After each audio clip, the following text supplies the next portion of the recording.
kamida gabdhaha muslimiinta Soomaaliyeed ee ku dhaqan wadanka Sweden gaar ahaan Stockholm ayaa maanta soo gaarsiiyay deeq lacageed bukaanada ku jira iyo dhaawacyada cisbitaalka magaalada Laascaanood yaala. Deeqdan lacageed oo la soo gaarsiiyay ayaa waxa loo soo wakiishay Ali Dheere iyo Siciid Elchi oo kamida ganacsatada gobolka Sool ayaa ku wareejiyay agaasimaha guud ee cisbitaalka magaalada Laascaanood. Ali Dheere oo kamida odayaasha loo soo wakiishay deeqdan lacageed ayaa oo muxsiniina oo soo saaraystay lacag $2,000 ah waxay ka soo direen wadanka Sweden caasimadiisa Stockholm. lacagtaas ay u soo hagaajiyeen waxay u soo direen bukaan jiifa guud ahaan isbitaalka Laascaanood hadday tahay qaybta TB-da qaybta bukaan jiifa kale way u soo direen marka maanta waxa isbitaalka jiifa 13 qof oo bukaan jiifa 7 qof waxay jiiftaa qaybta TB-da oo halka aynu hadda ku sugannahay 3 nin waxay jiifaan qaybta ragga 2 xagga qaybta dumarka jiraan.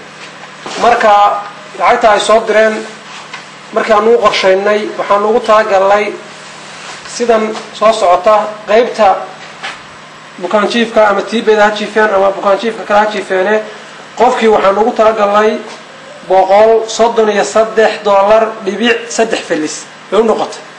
ninka dhaawaca waxaan ugu talagalay $300 macnaheedu isagu daka culus yahay oo qof dhaawac yahay.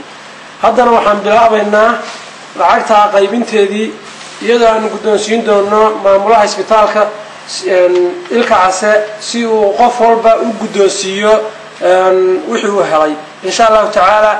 waxaan uga mahadnaqaynaa hablaha lacagta soo diray ee muxsiniinta ee Soomaaliyeed ee Stockholm ku nool.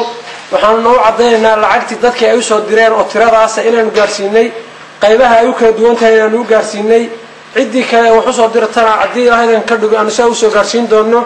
waxaad ka garanaysaa yaraanta dadka isbitaalka jiifa waxa aan bay wax carareen awal warkan TB-da 40 30 50 qof baa jiif jiray cunto la'aan bay uga carareen dadka muslimiinta ee soo xusuustay dadkan dhibaataysan ee dhaawacyada ay ku jira isbitaalka magaalada Laascaanood. deeqdan ayaanan ahayn tii ugu horeysay ee la soo gaarsiiyo dadka dhaawacyada iyo bukaanada ku jira isbitaalka. dhibaato weyn ay haysataa dadka TB-da qaba ee iyagu ku jira qaybta waardka la jiifiyo iyadoo halkaas in aysan hadda jirin in ay dadkaasi helaan wax cunooyin ah.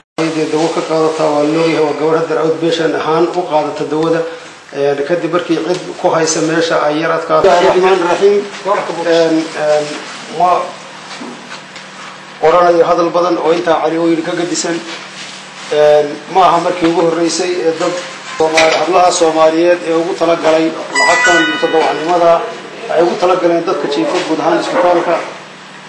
runtii sida cali oo sheegay waan uga mahad celinaynaa marka ugu horeysa waa ku waajib oo runtii waajib ay ku tahay inay caawiyaan dadka walaalahooda ee dhibaataysan ee jiifa meelaha lagu talagalay isbitaalada oo kale. marka hadda lacagta guddoonsiinayaan laakiin waxaan u sheegayaa hablaha Soomaaliyeed ma aha baahidu kaliya inay lacag gacan ka dhiibaan oo qof ugu talagalaan laakiin wada jeedaan sariiraha jiifaan sida ay yihiin aad bay u dayacan yihiin. wax qabad guud oo isbitaalka oo dhan aad loogu baahan yahay. marka tan iminka ay soo bixiyeen waan uga mahad celinaynaa waan ugu ducaynaynaa. bismillaahir rahmaanir rahiim.